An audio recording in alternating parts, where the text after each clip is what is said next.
आप सभी को नमस्कार है। आप लोग कैसे हैं? उम्मीद करते हैं आप लोग बहुत ही अच्छे होंगे, शानदार होंगे, ज़बरदस्त होंगे।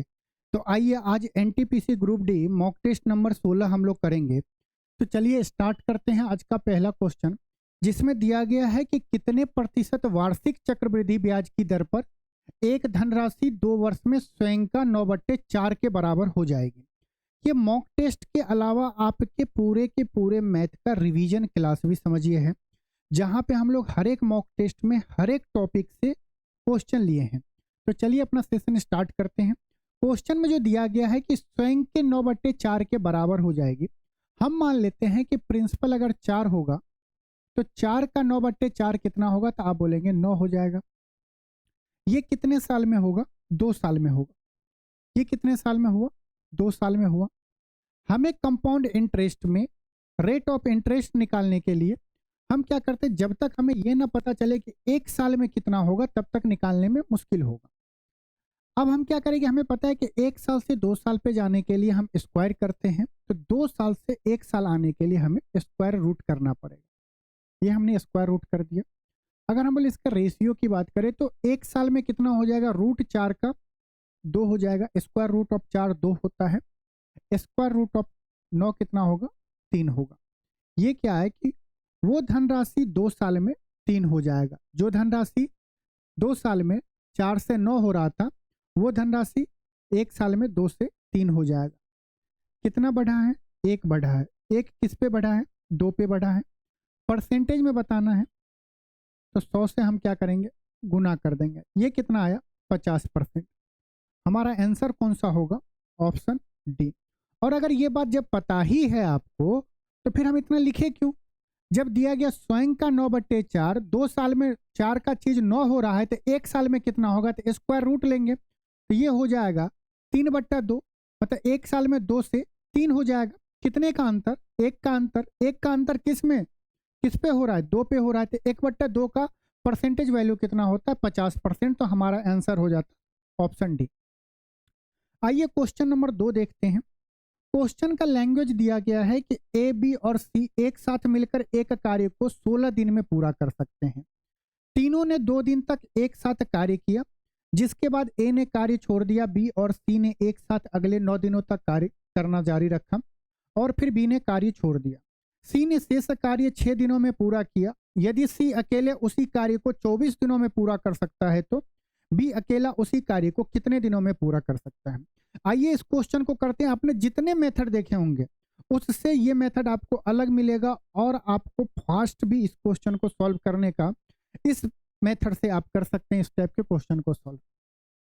देखिए आपको एक चीज तो दिया गया है कि ए प्लस बी प्लस सी तीनों मिलकर किसी कार्य को 16 दिन में करता है और उसी कार्य को सी अकेला 24 दिनों में करता है। और टाइम क्या है? इनवर्सली प्रोपोर्शनल टू एफिशिएंसी होगा। कब? जब वर्क कांस्टेंट होता है। यहाँ पे जो एबीसी काम कर रहा है वही क्या कर रहा है, सी अकेला काम कर रहा है। तो जो टाइम का रेशियो होगा उसका उल्टा क्या होगा, एफिशिएंसी होगा। इसको काटेंगे तो 4 से जाएगा, इसको काटेंगे तो 6 से जाएगा। ए बी सी और सी का टाइम का रेशियो क्या है, 4/6। या ये छोड़ो रेशियो, जो ए बी सी का दिन बताएगा वो सी का इफिशियंसी बताएगा। और हम क्या किए कि रेशियो में ले लिए, तो इफिशियंसी क्या होगा, 4। और ए बी सी का इफिशियंसी क्या क्या होगा, जो सी का दिन बताएगा। रेशियो में कितना है, 6 यूनिट। यहां से हम टोटल वर्क निकाले तो टोटल वर्क क्या होता है, डेज इंटू इफिशियंसी। या तो सी से निकाल ले या ए प्लस बी प्लस सी से निकाल ले। तो अगर हम मान लीजिए कि सी से निकालना चाहते हैं कि टोटल वर्क कितना होगा, वो काम कितना होगा जिसे सी भी 24 दिन में करता है और ए प्लस बी अगर साथ में मिलकर करता है तो 16 दिन में करता है। तो सी टोटल काम कितने दिनों में करता है, 24 दिन में। एक दिन में 4 यूनिट करता है तो 24 दिन में कितना करेगा, 96 यूनिट करेगा। यहां तक हर एक स्टूडेंट कर लेगा, टोटल वर्क निकालेगा। वो आप ट्री मेथड करेंगे, ज्यादा लिखना पड़ेगा, जगह भी ज्यादा खाएगा। अब क्या बोला है, तीनों ने 2 दिन तक एक साथ कार्य किया, उसके बाद वो एक एक करके जाने लगा। इसका मतलब ये हुआ कि ए प्लस बी प्लस सी अगर साथ में काम करता तो 16 दिन काम करता। 2 दिन तीनों ने मिलकर साथ काम किया, उसके बाद काम करना बंद कर दिया, धीरे धीरे जाने लगा। इसका मतलब ये हुआ, इस बात को समझिए अच्छे से, कि जो ए प्लस बी प्लस सी, जो ए प्लस बी प्लस सी जितना काम 14 दिन में करेगा, उतना जो काम है 2 दिन काम कर लिया तो बचा कितना इस तीनों का? 14 दिन का। ये 14 दिन का काम जो होगा वो उसमें क्या कर रहा है कि सी ने एक साथ अगले 9 दिनों तक कार्य किया। किसके साथ? बी के साथ। तो बी और सी दोनों मिलके कितने दिनों तक कार्य किए हैं? 9 दिनों तक। उसके बाद बोल रहा है कि बी ने कार्य छोड़ दिया, सी ने शेष कार्य 6 दिनों में कंप्लीट किया, प्लस 6 गुने सी। ये जो तीनों मिलके ए प्लस बी प्लस सी मिलके 14 दिन में कार्य करता, उस काम को बी प्लस सी 9 दिन में करेगा और सी 6 दिन में कार्य कंप्लीट करेगा। यहां तक में किसी को कोई दिक्कत होना नहीं चाहिए। ए प्लस बी प्लस सी का एफिशिएंसी कितना है? 6 है। तो 6 गुने 14 करेंगे बराबर 9b। बी का एफिशिएंसी नहीं पता है तो हम 9b लिख देते हैं, प्लस यहां पे 9c और 6c कितना हो गया? कितना हो गया? 15c। 9 6 15, 15c हो गया। ये क्या है? 14 छक 84 इक्वल टू 9b प्लस सी एक दिन में 4 यूनिट काम कर रहा है तो 15 दिन में कितना करेगा? 60 यूनिट कार्य करेगा। अब ये टोटल काम तो हो गया है, इसमें 9 दिन बी को करना है क्योंकि बी का एफिशिएंसी तो नहीं पता है। तो बी के लिए कितना कार्य बचेगा? 24 यूनिट कार्य बचेगा। यहां तक समझने में किसी को कोई दिक्कत? 9 दिन में 24 यूनिट काम करेगा बी। हमसे क्या पूछ रहा है कि बी अकेला उस कार्य को कितने दिनों में करेगा। तो देखो यहां से एफिशिएंसी हम क्यों निकालें?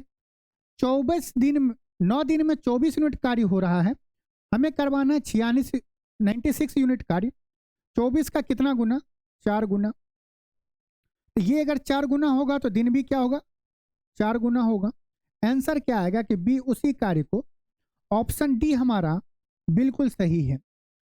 होप कि ये चीज आपको समझ में आया कि हमने क्या किया कि 2 दिन का काम ही नहीं लिए हैं, हम क्या किया कि जितना काम बच गया है उस काम को कंपेयर कर लिए हैं, वहां से हम बी का एक पूरा निकाले कि बी उस कार्य को कितने दिनों में करेगा।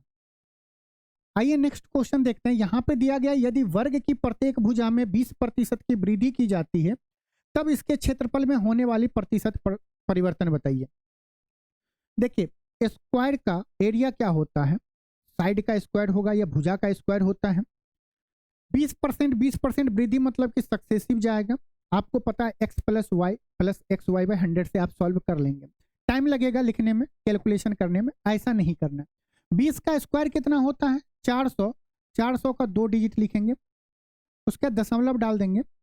20 का डबल 40 और 4 हासिल 44।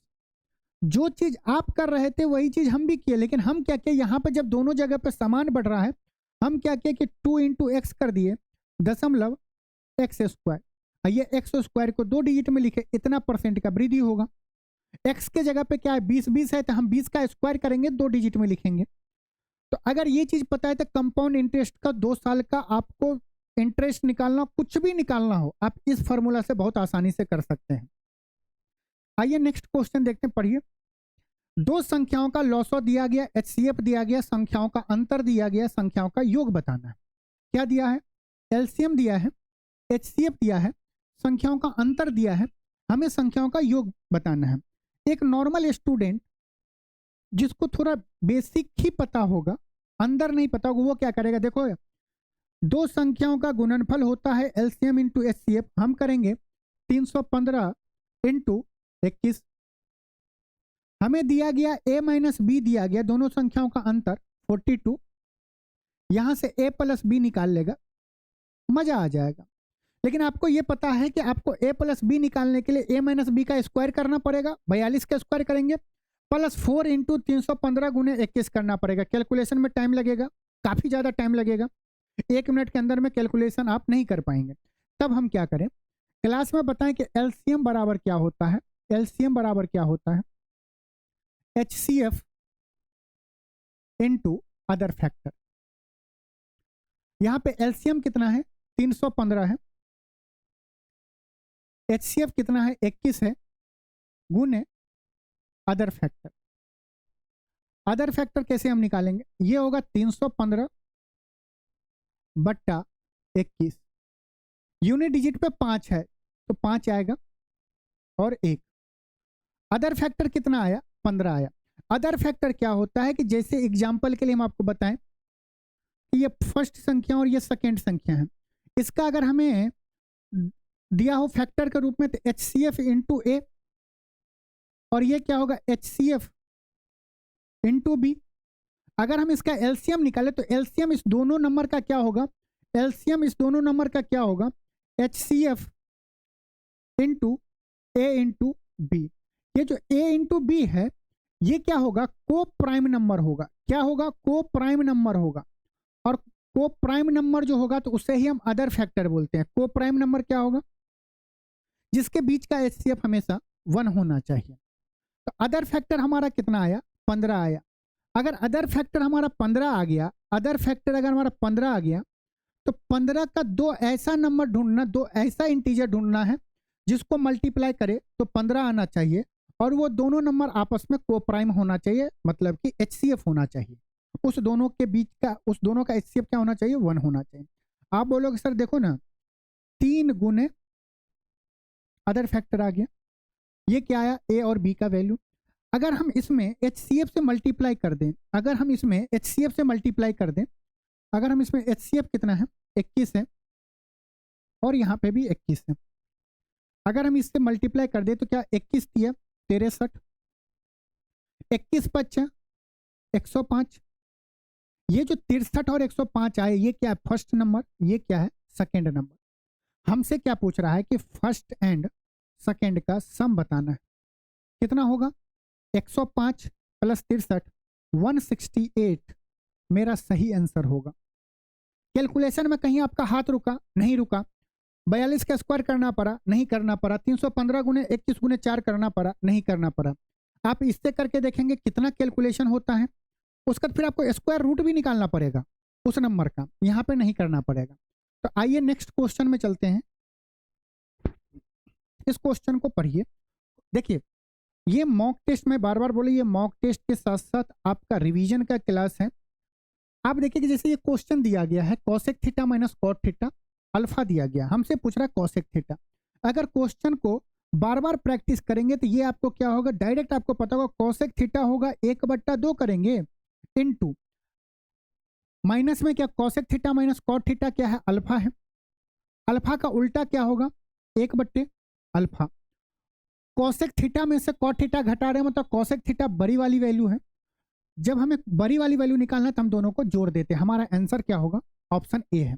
यहीं पे अगर हमसे पूछ लेता कॉट थीटा, कॉट थीटा क्या होता? हाफ करते, अल्फा दिया गया है अल्फा, उसमें से क्या करते हैं? इसका उल्टा घटा देते हैं। ये आता कैसे है ये आपको जानना जरूरी है। आपको पता है cosec square theta minus cot square theta बराबर 1 होता है त्रिकोणमिति में, बेसिक है फॉर्मूला। कोसेक थीटा दिया गया आपको माइनस कॉट थीटा अल्फा दिया है। तो कोसेक थीटा,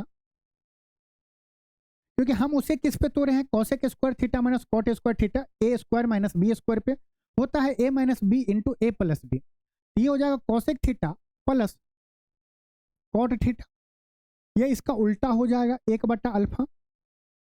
जब हम इसे जोड़ेंगे तो हमें आएगा 2 कोसेक थीटा बराबर अल्फा प्लस 1/अल्फा, और 2 इधर जाएगा तो ये आ जाएगा cosec theta equal to 1/2 multiply alpha plus 1/अल्फा।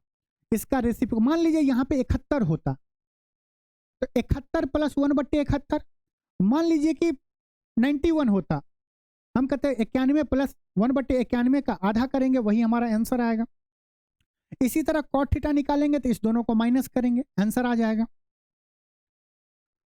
देखिए इस क्वेश्चन को पढ़िए। क्वेश्चन में दिया गया कि 200 केंद्रीय वृत्त, 100 केंद्रीय वृत्त क्या होता है?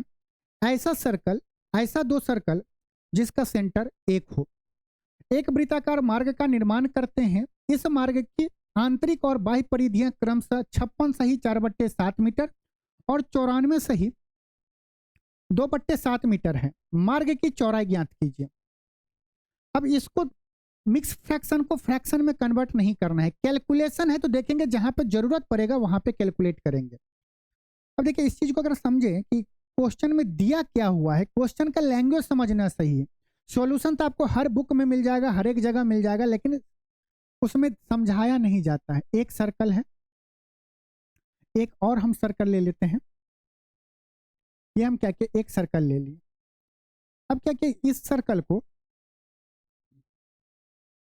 ये सर्कल ले लिए, इस सर्कल को हम क्या किए, थोड़ा सा बड़ा करके इसके अंदर में डाल दिए। हमसे क्वेश्चन में पूछ रहा है, बहुत ही गौर से देखिएगा कि ये जो पाथ है, इस पाथ का चौड़ाई ज्ञात करना है। अगर 100 केंद्रीय बोला है, क्या इंग्लिश में क्या बोलते हैं 100 केंद्रीय को, कंसेंट्रिक बोलते हैं। कंसेंट्रिक सर्कल, जिसका सेंटर क्या होगा, जिसका सेंटर क्या होगा, आपको कॉमन होगा। आप बोलेंगे बिल्कुल सर कॉमन होगा, तो यहाँ पे क्या है, एक सेंटर होगा। हमें ये येलो वाली पट्टी का अगर हमें चौड़ाई ज्ञात करना है तो हम बोलेंगे सर सेंटर सेम है, तो यहाँ से यहाँ का डिस्टेंस आर होगा और यहाँ से यहाँ का डिस्टेंस कैपिटल आर होगा। अगर हमें ये चौड़ाई येलो पट्टी वाले का चौड़ाई चाहिए तो बड़ा वाला आर में से छोटा वाला आर घटा देंगे तो आ जाएगा आंसर। आप बोलेंगे हाँ सर आ जाएगा, हम भी यही बोलना चाह रहे थे। तो आइए इसका कैलकुलेशन करना है। कैलकुलेशन सबसे ज़्यादा इंपॉर्टेंट है कि कैलकुलेशन हम इस क्वेश्चन का कितना जल्दी कर सकें। आइए कैलकुलेशन, ये देखिए हमें जो बोल रहा है निकालने के लिए, हम इसको कैसे निकालेंगे। हमसे बोल रहा है कि मार्ग की चौड़ाई ज्ञात करना है। मार्ग की चौड़ाई मतलब कि पाथ का हमें विड्थ बताना है, विड्थ ऑफ पाथ बताना है, विड्थ ऑफ द पाथ बताना है। ये क्या होगा, capital R minus small r. अब ये कैपिटल आर और स्मॉल आर आएगा कहाँ से, क्वेश्चन में आर निकालने के लिए आपको परिधि दे दिया गया। परिधि क्या होता है, 2 पाई आर होता है।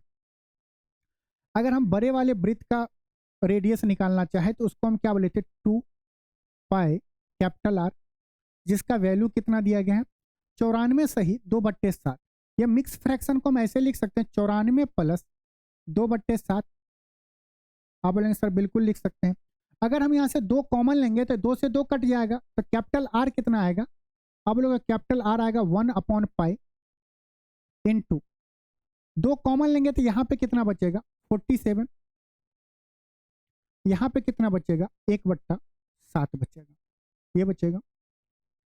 इसी तरह अगर हम स्मॉल आर निकालें, स्मॉल आर क्या होगा 2 pi small r equal to, perimeter कितना दिया गया है 56, 4/7 दिया है। इस चीज को हम क्या लिख सकते हैं, आप बोलोगे 56 प्लस 4/7 लिख सकते हैं, बिल्कुल लिख सकते हैं। अगर हम यहाँ से 2 कॉमन लेंगे तो 2 से 2 कट जाएगा, स्मॉल आर क्या आएगा, अब बोलोगे 1/पाई इंटू 2। अगर यहाँ से कॉमन लेंगे तो 56 में से 2 कॉमन लेंगे तो कितना बचेगा, तो आप बोलोगे 28। यहाँ पे कितना बचेगा 2/7। बताने के लिए टाइम लगता है, आप जब खुद से कैलकुलेट करेंगे तब बोलना नहीं पड़ेगा, आप जल्दी जल्दी कर लेंगे। अब हमें क्या निकालना है, पाथ निकालने के लिए, पाथ का चौड़ाई निकालने के लिए बड़े वाले आर में से छोटे वाले आर को घटाना है। अब देखो हमारा जो रिजल्ट आएगा capital R minus small r, ये क्या होगा 1/पाई, यहाँ पे भी 1/पाई यहाँ पे भी है। दोनों में से अगर 1/पाई कॉमन ले लेंगे, यहाँ पे क्या बचेगा 47 प्लस 1/7 बचेगा। यहाँ पे क्या बचेगा 28 प्लस 2/7, लेकिन घटा रहे हैं तो माइनस के साथ गुना करेंगे तो -28 माइनस 2/7। बोलो यहाँ तक में किसी को कोई दिक्कत, उम्मीद करते हैं किसी भी प्रकार का दिक्कत नहीं हो रहा होगा। पाई को हम क्या लिखते हैं 22/7, 7 ऊपर जाएगा 22 नीचे आएगा। 47 में से 28 जाएगा तो कितना बचेगा, आप बोलोगे 19। घटाना कैसे है, 8 में कितना जोड़े कि 9 हो जाए, तो आप बोल 8 में कितना जोड़े कि 7 हो जाए, तो आप बोलोगे 9 जोड़ेंगे तो यहाँ पे 1 हासिल देते हैं, 4 में से 3 घटाएंगे 1, आसानी से हो जाता है। 1/7 माइनस 2/7 रिजल्ट क्या देगा -1/7 देगा यहाँ तक में। अब हम अगर इसे सॉल्व करें तो 19 में 7 से गुना करेंगे तो 133, 133 में से 1 जाएगा 132, नीचे क्या बचेगा 7 बचेगा। तो क्या हम इसे डायरेक्ट लिख सकते हैं 7/22 इंटू 132/7। आप बोलेंगे बिल्कुल लिख सकते हैं। 7 से 7 कट जाएगा, 22 का पहाड़ा पर यह याद होना चाहिए क्योंकि 22 का टेबल हर एक स्टूडेंट को याद होना चाहिए, क्योंकि पाई का वैल्यू जहां जहां आएगा तो 22 का मल्टीपल आपको याद होना चाहिए। तो 22 छक्के कितना होगा 132। हमारा आंसर कितना आया 6 मीटर, मतलब विड्थ ऑफ द पाथ कितना आया 6 मीटर हमारा सही है। उम्मीद करते हैं कि कैलकुलेशन भी आपको समझ में आया होगा, किस हिसाब से मेथड लगा के करेंगे वो भी चीज़ आपको समझ में आया होगा। चलते हैं नेक्स्ट क्वेश्चन पे। देखो 30 क्वेश्चन हमें करना है, तो ज़्यादा बात ना करें, अगर कोई कंफ्यूजन हो कोई डाउट हो तो आप पूछिए, बाकी के लिए तो है ही। दिया गया यदि 1313 को 1/3, 3/5, 3/4 के समानुपाती में 3 भागों में विभाजित किया जाता है तो दूसरा भाग इनमें से किसके बराबर होगा। अब 1/3, 3/5, 3/4 है। हम क्या करते हैं कि ये देखो फ्रैक्शन वाला मामला है ना, कैलकुलेशन वहां पे हमारा हाथ रोक देता है। हम क्या करेंगे 5, 4, 3 का एलसीएम लेंगे, कितना होगा 60 होगा। कोई भी चीज मानो ना जिससे ऐसा नंबर मानो जिसको 3 से भाग दे कटेगा, 5 से भाग देंगे कटेगा, 4 से भाग देंगे कट जाएगा। तो हमारा एलसीएम कितना आया 60 आया। 60 का 1/3 कितना होगा, हम मान लेते हैं कि पहला भाग ये होगा, दूसरा भाग और तीसरा भाग आ गया। हम मान लेते हैं 60 माने हैं, तो 60 का 1/3 कितना होगा, आप बोलेंगे 20। 60 का 3/5 कितना होगा, 12 पंचे 60 और 12 तिया 36। 60 का 3/4 कितना होगा, 15 चौका 60, 15 तिया 45 होगा। इस रेशियो में क्या है, हमें पैसे को बांटना है। अब देखो हमें जो भी बताना है दूसरे भाग का 36 यूनिट का वैल्यू बताना है कि नहीं बताना है। 36 में क्या है 9 चौक 36 होता है, 9 गुने 4 है। जो भी आंसर आएगा वो 9 से भी कटना चाहिए और 4 से भी कटना चाहिए।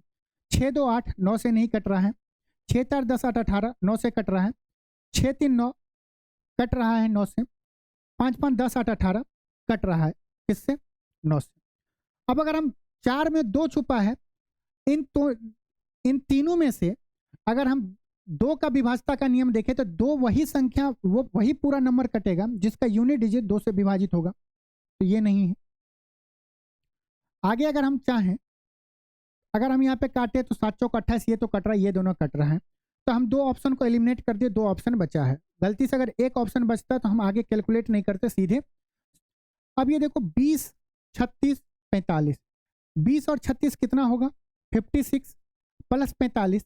देखो अगर 5 और 6 को जोड़ने में है ना तो 56 में से 6 हटा दो, 45 में से 5 हटा दो, कितना होगा 90, और 90 और 11 101। 101 यूनिट का वैल्यू कितना दिया हुआ है क्वेश्चन में 1313 दिया है। सिंपल दिख रहा है कि इसको किससे गुना किया है 13 से किया है। 36 यूनिट का वैल्यू हमसे पूछ रहा है। 36 यूनिट को अगर हम 13 से गुना करेंगे तो कितना आएगा 36 18, यूनिट डिजिट पे एक ही जगह पे 8 है, हमारा आंसर सही हो जाएगा 468। अगर अपने आप में कॉन्फिडेंस होगा ना तो ये चेक मत करिए कि सर आगे होगा या नहीं होगा, वो तभी डाउट होगा जब आपका कैलकुलेशन कहीं ना कहीं मिस्टेक हुआ रहेगा। उम्मीद करते हैं ये क्वेश्चन समझ में आया। क्या हमने कोई क्वेश्चन छोड़ा है क्या, हाँ पूरे क्वेश्चन कर लिए हैं। आगे आइए। अब इस क्वेश्चन में दिया कि 8 से बड़े और 59 से छोटे पूर्णांकों के बीच आने वाली अभाज्य संख्याओं का योग ज्ञात कीजिए।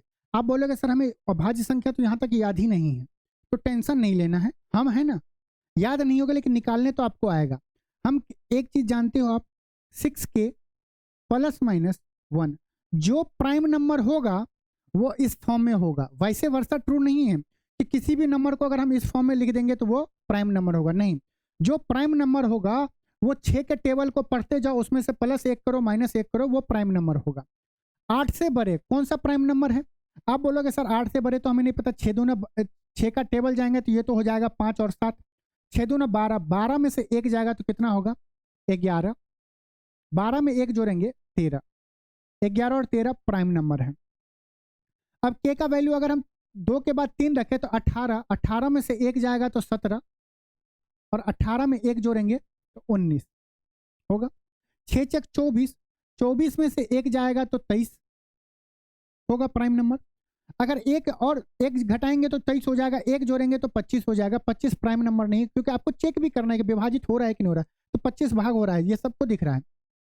अब क्या होगा, 6 पंचे 30, 30 में से 1 जाएगा तो 29 प्राइम नंबर है और 31 प्राइम नंबर है।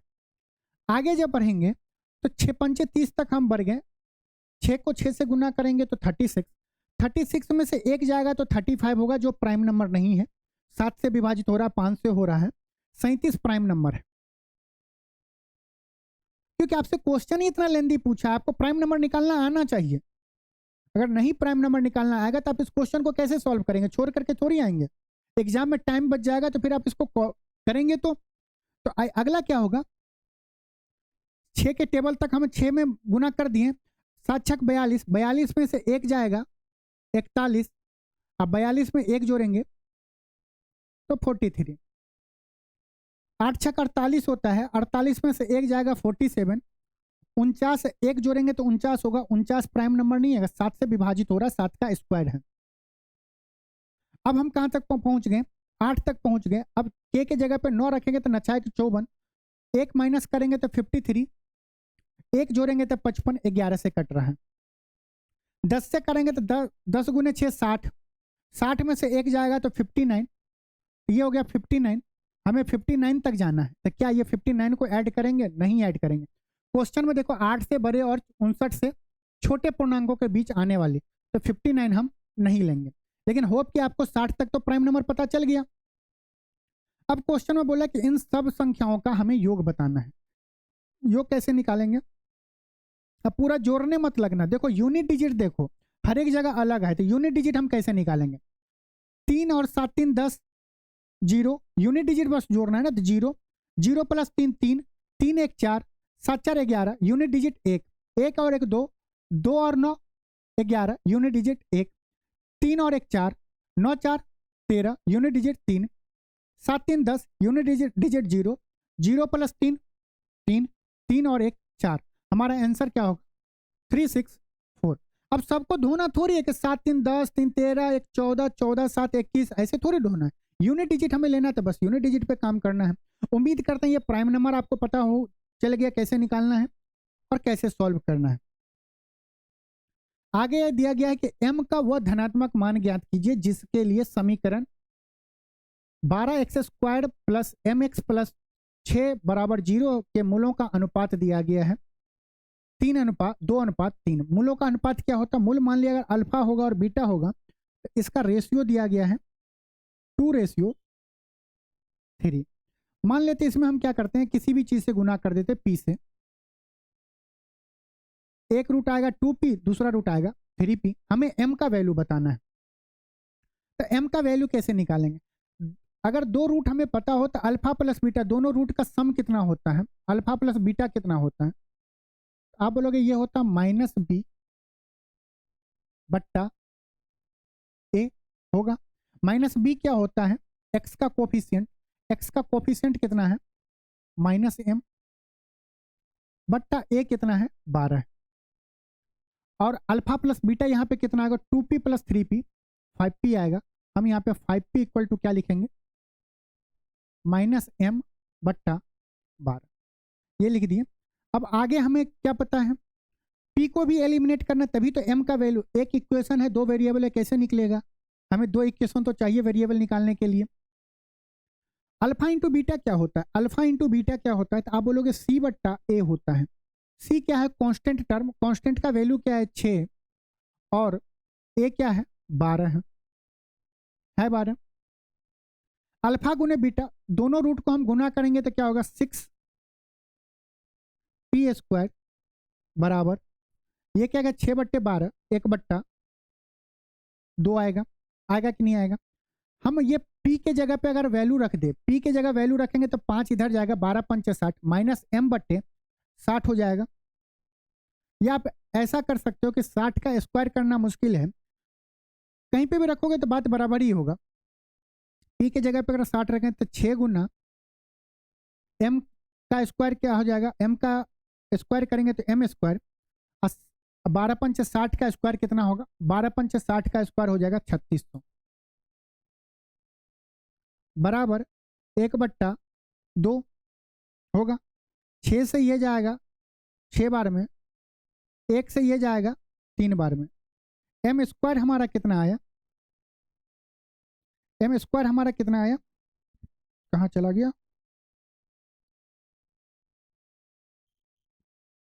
यहां पे लिख देते हैं सीधे,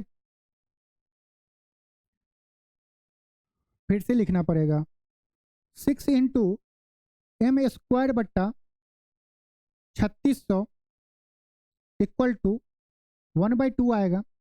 6 से जाएगा ये 6 बार में, 2 से जाएगा 3 बार में। हमारा एम स्क्वायर क्या आया, एम स्क्वायर आया 300। तो एम का वैल्यू क्या होगा, प्लस माइनस 10√3 आएगा। हमें दिया गया एम का वैल्यू प्लस 10√3, ऑप्शन बी हमारा सही है। तो आप ये दोनों चीज अगर पता हो कि अल्फा प्लस बीटा क्या होता है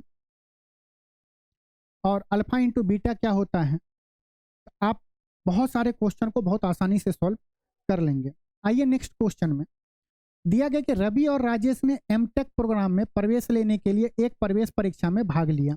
रवि को राजेश से 8 अंक अधिक मिले और आगे क्या बोला, और उसके प्राप्तांक उनके प्राप्तांकों के योग के 52% के बराबर है। इस लाइन का मतलब समझिए, अधिक मिले और उसके प्राप्तांक, उनको जितना अंक मिला उनके प्राप्तांकों के योग के 52% के बराबर है। तो हमसे पूछा रवि और राजेश को क्रमशः कितने अंक मिले। मान लो कि ये क्या है, रवि है, मान लो क्या है ही रवि, ये क्या है, आरजे है। मान लो दोनों को मिले होंगे 100 अंक, दोनों को मिला के 100 अंक मिले, तो बोल रहा है कि और उसके प्राप्तांक उनके प्राप्तांकों के योग के 52% है। किसके, रवि का बोला। टोटल अंक अगर 100 होगा तो 100 का 52% किसको मिलेगा, रवि को मिलेगा। 52 अगर 100 में 52 रवि को मिलेगा तो राजेश को कितना मिला होगा, 48 मिला होगा। कितना अधिक है राजेश से रवि का अंक, आप बोलेंगे 4। क्वेश्चन में बोला है कि इन दोनों का अंक का अंतर कितना है, 8 का है, 8 अधिक है। 4 यूनिट का वैल्यू 8, कितना गुना, 2 गुना। समझ गए। हमें रवि और राजेश का पूछ रहे थे, 52 का 2 गुना 104, 48 का 2 गुना 96। आंसर कौन सा होगा, ऑप्शन ए हमारा सही है। बाकी आप निकाल सकते हैं कि दोनों ऑप्शन को जोड़िए, किस ऑप्शन का 52% कुल अंकों का है। मान लीजिए सब 200, ये जैसे 200 है तो 200 का 52% 104 होता है। इसको जोड़ते तो 188 आता है, 188 का 52% 90 नहीं होता है, तो उससे भी एलिमिनेट कर सकते हैं। क्वेश्चन में दिया कि एक दूध विक्रेता क्रय मूल्य से 20% अधिक मूल्य पर दूध बेचता है। क्या बोल रहा है, एक क्रय मूल्य से 20% का फ्रैक्शन कितना होगा। आप बोलोगे 20% का फ्रैक्शन होता है 1/5। मतलब कि कॉस्ट प्राइस अगर 5 होगा तो सेलिंग प्राइस कितना होगा, आप बोलोगे 6 होगा। आगे बोल रहा है वह हर 5 लीटर दूध में 3 लीटर पानी मिलाता है। पानी में पैसा लगता है क्या, नहीं लगता है। मतलब कि हर एक 5 लीटर दूध लाता है तो बेचता कितना है, 8 लीटर बेचता है। 5 लीटर दूध लाता है, 8 लीटर बेचता है, 3 लीटर पानी मिलाता है। हमसे प्रॉफिट पूछ रहा है, 5 25 8 छक 48, 5 25 8 छक 48, कितना ज्यादा है, आप बोलोगे 23 से ज्यादा है। 23 किस पे ज्यादा है, 25 पे ज्यादा है। परसेंटेज बताना है, 100 से गुना कर देंगे। 25 चौक 100। 23 का टेबल याद है, नहीं, तो 23 का टेबल नहीं याद है तो क्या करिएगा, 23 का डबल करिए 46, 46 का डबल करिए 92। ये करना, देखिए 4 तिया 12 सब करेगा, 4 दूनी 8 1 9 करेगा। कुछ चीज मौखिक में भी करिए कि एक ही लाइन में हो जाए। 92% हमारा सही आंसर है। चले नेक्स्ट क्वेश्चन पे आइए। नेक्स्ट क्वेश्चन में दिया है एक धनराशि पे 10% वार्षिक चक्रवृद्धि ब्याज की दर से 2 वर्षों में प्राप्तांक ब्याज 630 है। समान राशि पर समान दर से 3 वर्षों का साधारण ब्याज हमें बताना है। देखो जैसे 2 साल दिया गया है, रेट ऑफ इंटरेस्ट क्या है 10% है, तो ब्याज हमें 630 मिला है। 630 को तुम ऐसे कैलकुलेट करो, हमें तो पता है, हम आपको बता के रखें कि 30 को हटा दो तो हर एक साल कितना 300 300 मिला होगा। अब हमें चेक करना था कि क्या जब हम 30 हटाए हैं तो वाकई में 300 का 10% 30 है, तो हम बोलेंगे हाँ 300 का 10% क्या है 30 है। मतलब जो भी चीज हम हटाए हैं बिल्कुल सही हटाए हैं। ये क्या आया 2 साल का सीआई आया है। और आपको पता है कि ये वाला जो लाइन होता है ये एसआई और सीआई को दर्शाता है। मतलब दो, हमसे क्या पूछ रहा है कि 3 वर्षों का साधारण ब्याज बताइए। हर एक साल ब्याज क्या, हर एक साल इंटरेस्ट कितना मिलता है, बराबर मिलता है। पहले साल 300, दूसरे साल 300, तो तीसरे साल भी कितना 300, टोटल कितना हो गया 900 हमारा सही आंसर है। 900 हमारा सही आंसर है। तो कभी कभी आप ये भी हटाने का मेथड हम बताएंगे कैसे हटाना है, एग्जैक्ट आप कैसे हटाएंगे। यहाँ पे तो दिख रहा है कि 30 हटा दिए तो 300 का 10% 30 होता है। हटाने का भी मेथड पता होना चाहिए। देखिए क्वेश्चन में एक व्यक्ति ने अपने घड़ी 144 में बेची, उसे घड़ी के क्रय मूल्य के बराबर प्रतिशत लाभ हुआ। क्या बोला, सेलिंग प्राइस दिया गया है 144। हमसे पूछ रहा जो कॉस्ट प्राइस होगा, मान लीजिए कॉस्ट प्राइस अगर x होगा तो प्रॉफिट कितना होगा x%। अगर आप इसको मेथड करने जाएंगे तो क्वाड्रेटिक इक्वेशन बनता है, और क्वाड्रेटिक इक्वेशन को सॉल्व करेंगे तो एक्स स्क्वायर का x का वैल्यू आ जाएगा, वही हमारा आंसर होगा। अब अगर ऑप्शन से करना चाहें तो ये बताइए, मान लीजिए कि कॉस्ट प्राइस अगर 100 होगा तो प्रॉफिट परसेंटेज कितना होगा 100%। तो सेलिंग प्राइस कितना होगा, 100 कॉस्ट प्राइस होगा तो सेलिंग प्राइस कितना हो जाएगा 200 होगा, जबकि सेलिंग प्राइस चाहिए हमें 144, ये नहीं होगा। अगर मैं ये 200 कॉस्ट प्राइस होगा तो 200% हमें प्रॉफिट होगा, बेचेगा कितने में 400 में, ये भी नहीं होगा। अगर हम इसको देखें 80 रुपया कॉस्ट प्राइस होगा तो 80% का प्रॉफिट होगा। 80 का 80% कितना होता है 64। 80 में अगर हम 64 जोड़ेंगे तो ये क्या होगा 144, 144 में बेचेगा। हमारा आंसर कौन सा है, सही है। इस टाइप के क्वेश्चन को आप ऑप्शन से जानने का कोशिश करिए, ऑप्शन से सही से और जल्दी लग जाएगा। बाकी करने जाएंगे तो क्वाड्रेटिक इक्वेशन बनेगा। क्वेश्चन में देखिए रोशनी और मीरा की वर्तमान आयु का औसत 28 वर्ष है। यदि मीरा रोशनी से 6 वर्ष बड़ी है तो रोशनी की आयु ज्ञात कीजिए। यहाँ पे दिया गया है रोशनी और मीरा की वर्तमान आयु 28 वर्ष औसत दिया गया है, तो कुल कितना होगा, दोनों का आयु 56 हो जाएगा, 56 हो जाएगा। आगे बोला कि मीरा जो है रोशनी से 6 वर्ष बड़ी है, मतलब कि मीरा और रोशनी के बीच का अंतर कितना है, आप बोलेंगे 6 वर्ष। मीरा और रोशनी के बीच का अंतर कितना है 6 वर्ष है। अब हमें यहाँ से मीरा का एज बताना है। देखो इस चीज को आप सॉल्व कर सकते हो, क्वाड्रेटिक ये बना है, लीनियर इक्वेशन है, लीनियर इक्वेशन को सॉल्व कर लोगे। लेकिन ये समझिए, मान लीजिए आपके पास 56 रुपया है और एक को 6 रुपया ज्यादा देना है, तो कैसे बांटेंगे, 56 में से 6 घटा दीजिए तो 50, तो दोनों को क्या मिलेगा 25-25 मिलेगा। और उसमें अगर हम 6 जोड़ देंगे तो एक को कितना मिलेगा 31, एक को कितना मिलेगा 25। हमारा ऑप्शन कौन सा सही होगा, ऑप्शन सी हमारा मीरा का एज कितना होगा 31 साल होगा, जो हमारा सही आंसर है। आइए नेक्स्ट क्वेश्चन देखते हैं। दो संख्याओं का अनुपात 7:5 है, उनका मौसोपो दिया गया है, तो उनका लॉसोपो ज्ञात कीजिए। अब देखिए लॉसोपो यहाँ पे अगर आप वो वाला क्वेश्चन देखेंगे तो हम उसमें क्या एलसीएम बराबर क्या होता है HCF into other factor. Other factor क्या है 7 गुने 5, तो 3 गुने 7 गुने 5, 7 × 5 = 35 दिया, 105 आंसर।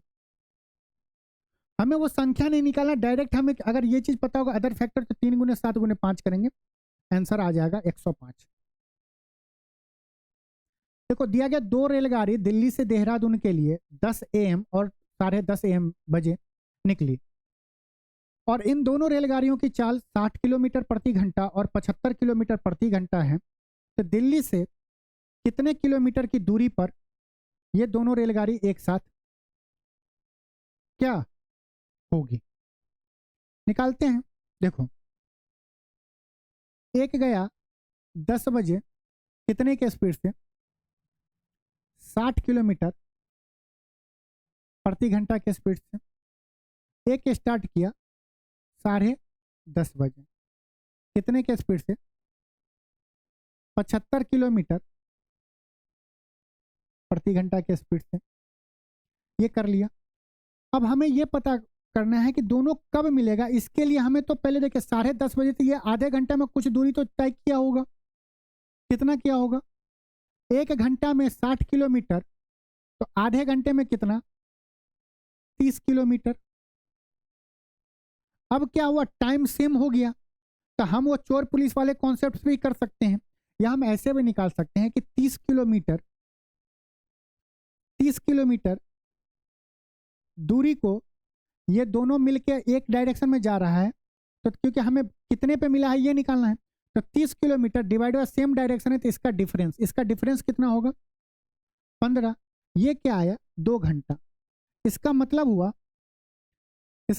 हुआ कि जो ट्रेन 10:30 बजे स्टार्ट होगी चलना, वो 2 घंटे के बाद जो एक पहला ट्रेन है जिसका स्पीड 60 किलोमीटर प्रति घंटा है उसको पकड़ लेगी। यही बोला ना कि कितने किलोमीटर की दूरी पर दोनों रेलगाड़ियां एक साथ होगी, तो 2 घंटे के बाद।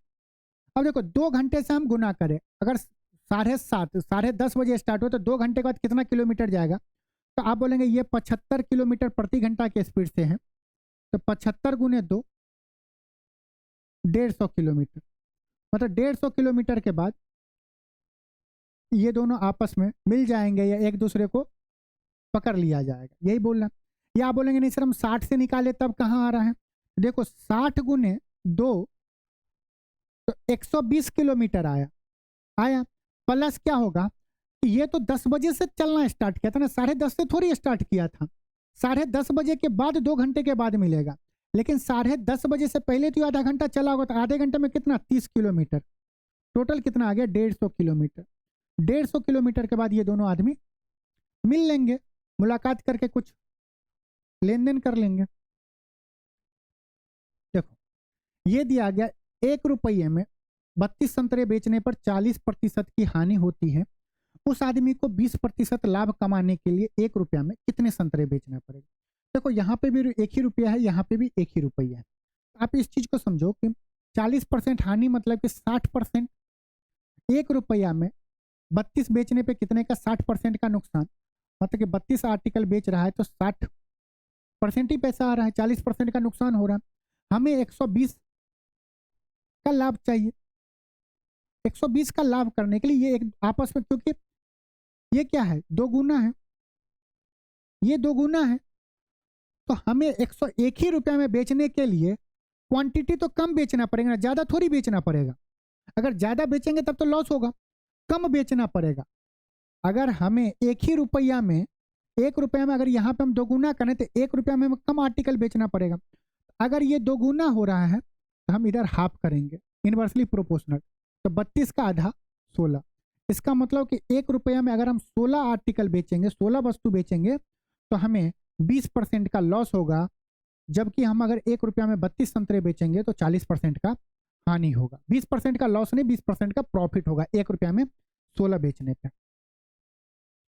देखिए आइए इस क्वेश्चन को करते हैं। ए और बी की आयु का अनुपात 3:1 है। 15 वर्ष के बाद का अनुपात 2:1 हो जाएगी। उनकी वर्तमान आयु क्रमशः ज्ञात कीजिए। ये शायद किसी और मॉक टेस्ट में क्वेश्चन आया था, वहां पे हम ऑप्शन मेथड से बताए थे। यहाँ पे हम बता देते हैं ए और बी दिया गया है 3:1।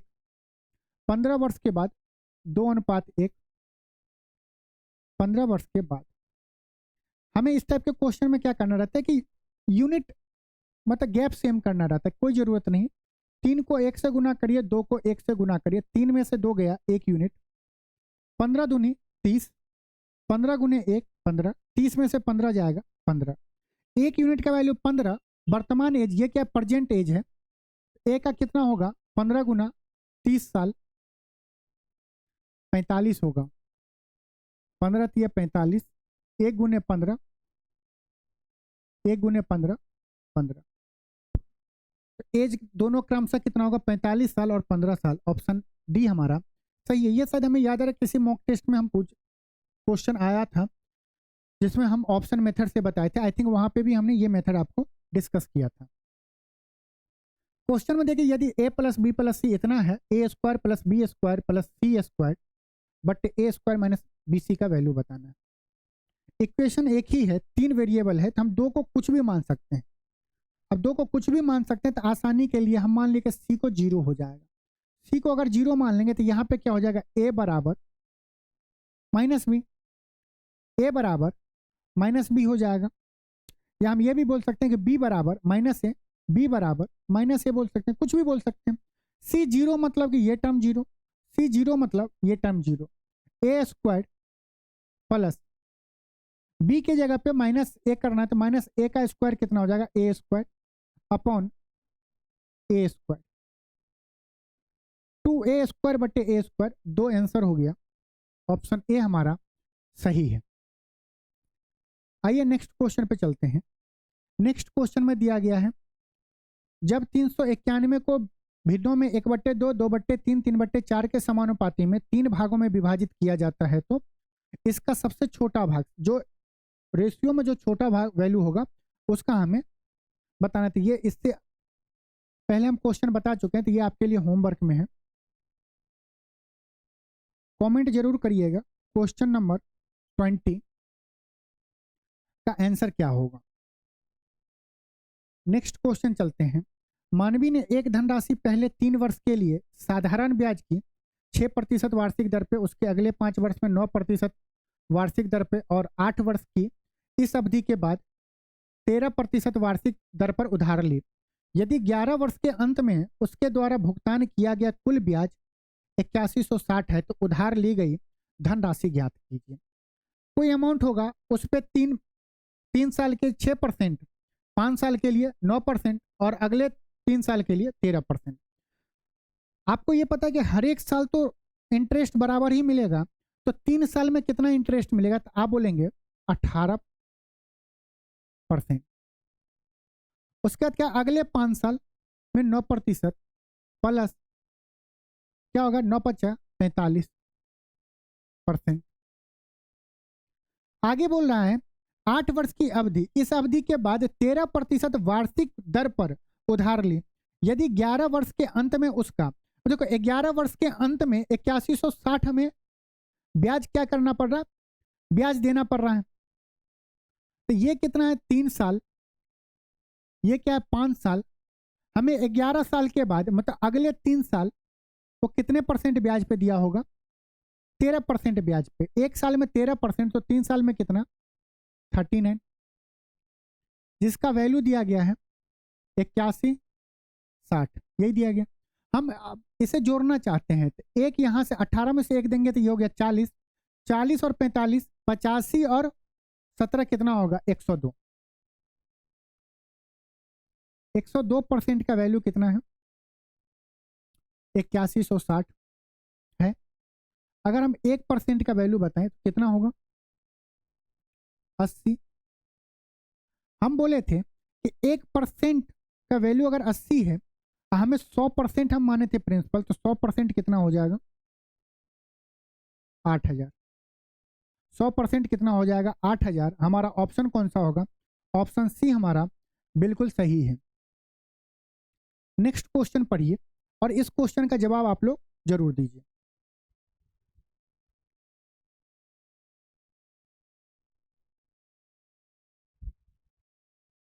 दिया हुआ कि एक अंक वाली अभाज्य संख्याओं की संख्या कितनी है, बताइए क्या क्या होगा। आप बोलेंगे सर एक अंकों वाली 3 5 7 9 तो है नहीं, तो 3 आप पहला ही ऑप्शन लगाएंगे। लेकिन आप ये भूल रहे हैं कि पूरी दुनिया में एक ही आवाज़ संख्या 2 ऐसी है जो इवन है। कितना हो जाएगा?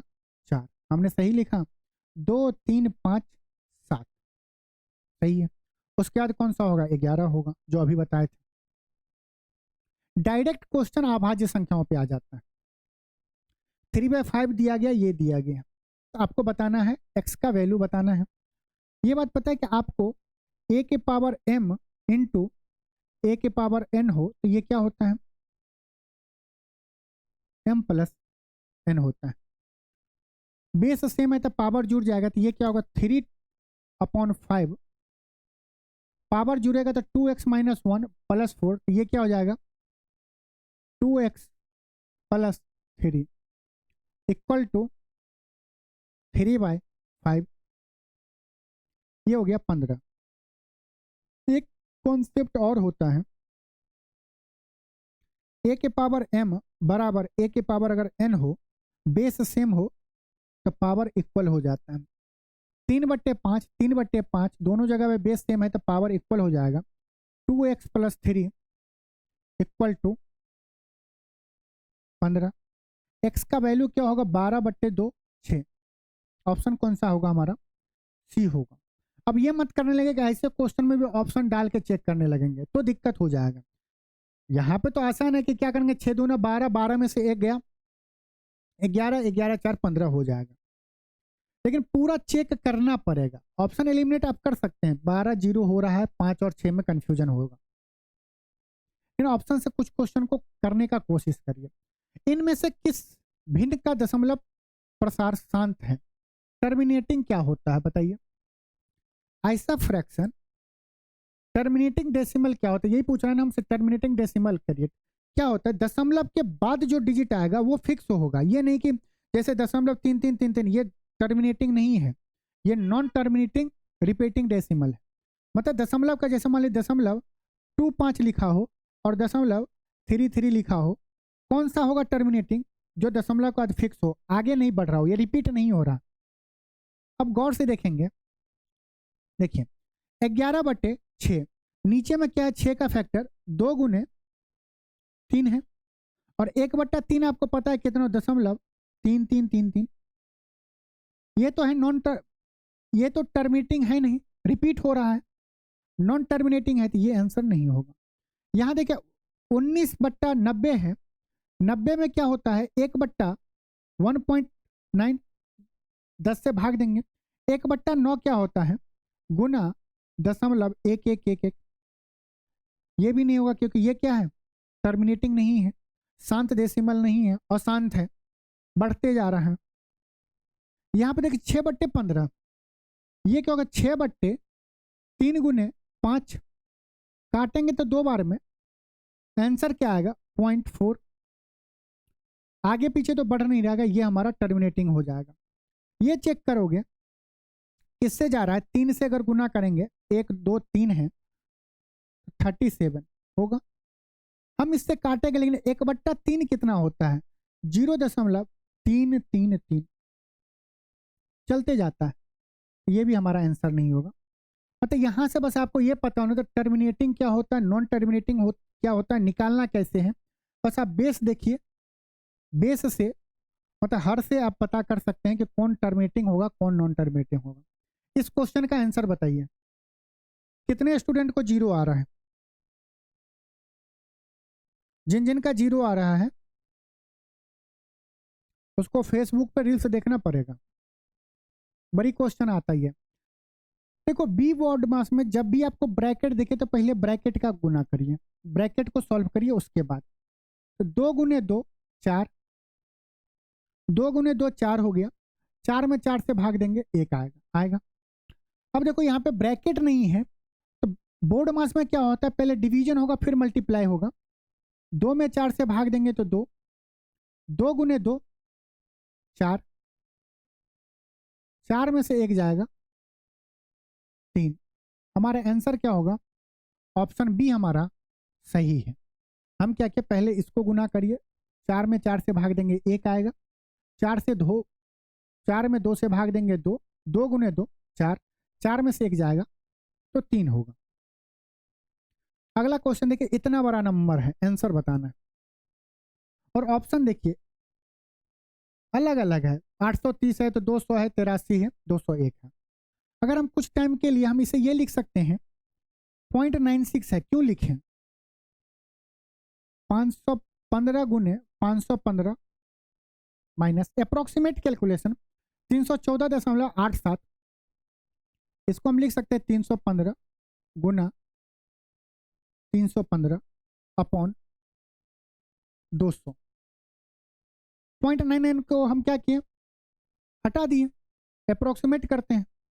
जब ये कैलकुलेट कर लेंगे तो दशमलव वाला तो ऑटोमेटिक हो जाएगा, क्या पता इसी के कैलकुलेट करने से हमारा आंसर आ जाए।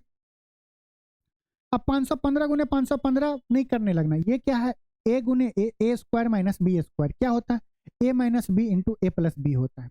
515 में से 315 जाएगा 200, 515 प्लस 315 830 डिवाइड बाय 200, 200 से 200 कट गया। हम क्या किए, यहाँ पे 0.96 को हटा दिए, यहाँ पे हम क्या किए 8.87 में 13 और जोड़ दिए, तो यहाँ पे घटा दिए, यहाँ पे जोड़ दिए, कोई ज्यादा अंतर, क्योंकि हमारा कैलकुलेशन आसान होना चाहिए। तो 830 के नजदीक में कौन सा आंसर है?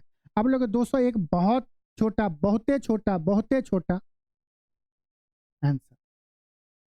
अगर यहीं पर होता 830.7525, तब हमें एग्जैक्ट कैलकुलेशन करना पड़ता है, लेकिन एग्जामिनर आपसे कैलकुलेशन नहीं करवाना चाहता है, वो देखना चाहता है कि आप इसका अप्रोक्सीमेट वैल्यू ला रहे हैं कि नहीं ला रहे हैं। एग्जैक्ट लाने की आवश्यकता नहीं है, दशमलव में क्या लाना। अब देखो √5 प्लस के इसके इक्वेट करना है, हमें इसे ब्रेक करना है, तो ऊपर और नीचे क्या करते हैं, -5 रूट √5 माइनस √3 से ऊपर नीचे गुना करेंगे साइन चेंज करके, जिसको परमेकरण कहते हैं। तो ऊपर में क्या हो जाएगा, √5 प्लस √3 का होल स्क्वायर बट्टा ए minus P into A plus B होगा, क्या होगा 5 माइनस 3 होगा। हम क्या किए, इसके ऊपर नीचे यहाँ पे गुना कर दिए हैं, √5 प्लस √3, नीचे में √5 प्लस √3, ये हो गया ए प्लस बी इंटू ए माइनस बी, ये क्या हो गया ए प्लस बी इंटू ए माइनस बी हो गया। इसे सॉल्व करेंगे तो √5 का स्क्वायर 5, √3 का स्क्वायर 3, 5 3 8 प्लस इक्वल के बराबर हम बाद में जब फाइनल करेंगे वहां पे लिखेंगे 2 इंटू √ab होता है, 2 इंटू ए बी होता है, तो क्या होगा 2 इंटू √15, इसका वैल्यू कितना आया अपॉन 2, दिया कितना हुआ ए प्लस बी √15। सॉल्व करेंगे तो यहां से अगर 2 कॉमन लेंगे तो ये क्या बचेगा 4 प्लस √15 बराबर ए प्लस बी √15। हमसे पूछ रहा है ए का मान कांस्टेंट 4 है, बी का मान पूछता तो √15, क्या आंसर होगा, ऑप्शन डी हमारा सही। चलिए नेक्स्ट क्वेश्चन पे चलते हैं। एक चतुर्भुज के कोनों का अनुपात दिया गया है, हमसे पूछ रहा चतुर्भुज के सबसे बड़े कोनों का माप बताना है। आपको पता है कि चारों कोण का योग कितना होगा 360 डिग्री, तो एक प्लस 2 प्लस 1 टोटल कितना हो गया 4 3 7 3 10, 10 यूनिट का वैल्यू कितना दिया गया है 360 डिग्री। चारों कोणों का एक 360 डिग्री होता है। हमसे क्या पूछ रहा है, बड़ा कोण क्या होगा 4 होगा, तो एक यूनिट का वैल्यू कितना होगा 36, 4 यूनिट का वैल्यू कितना, बोलो 4 गुना 36 का 4 गुना 144, 36 दूनी 72 दूनी 144। अगर डबल भी आपको करना आता है किसी भी नंबर का तो कैलकुलेशन आपका बहुत आसान हो जाता है। यदि घन की एक भुजा में 50% की कमी की जाती है और उसके पृष्ठीय क्षेत्रफल में होने वाली कमी ज्ञात कीजिए, क्या होगा, कमी मतलब माइनस करना, पृष्ठीय क्षेत्रफल क्या होता है 6 इंटू ए स्क्वायर होगा। मतलब यहाँ पे सक्सेसिव लगेगा। सक्सेसिव क्या होगा, 50 माइनस माइनस 50 प्लस 50 का स्क्वायर 2500 डिवाइड बाय 100। -100 में से अगर 25 जाएगा तो माइनस का 75, ये क्या आया -75% हमारा सही आंसर है। कितना कमी होगा, 75% का होगा। चलिए नेक्स्ट क्वेश्चन में कितना स्टूडेंट बोलेगा सर जल्दी नहीं, जल्दी जल्दी नहीं, मॉक टेस्ट दे रहे हैं ना, 15 क्वेश्चन हम करें 1-1.5 घंटे में 15 क्वेश्चन करते रहे फिर कोई नहीं। मजा चाहिए तो मजा देने के लिए बहुत है ना, बहुत आदमी है आपको दे सकता है। 54 को क्या लिख सकते हैं, मान ज्ञात करना, सिंप्लीफिकेशन, कुछ क्वेश्चन सिंप्लीफिकेशन का भी दे देते हैं।